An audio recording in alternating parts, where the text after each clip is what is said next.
যাই হোক, এ দেশের মানুষ শেখ হাসিনাকে ততদিন মনে রাখবে যতদিন তারা কাঁঠাল দিয়ে বার্গার বানানো মিস করবে। এ দেশের মানুষ শেখ হাসিনাকে ততদিন মনে রাখবে যতদিন কুমড়া দিয়ে বেগুন বানানি মিস করবে।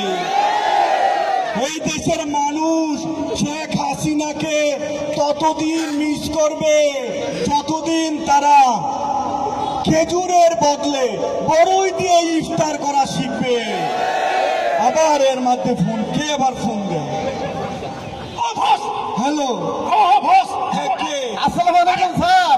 ওয়ালাইকুম সালাম। স্যার চিনছেন আমাকে স্যার? কে কে? স্যার চিনতে পারলেন না? ওই যে স্যার বিএটির মাসুদ স্যার। মাসুদ? ও বিয়ে? হ্যাঁ মাসুদ। কোন মাসুদ? আরে স্যার আপনি যে আমাকে ভালো হয়ে যেতে বললেন, আমি তো ছাত্রদের সাথে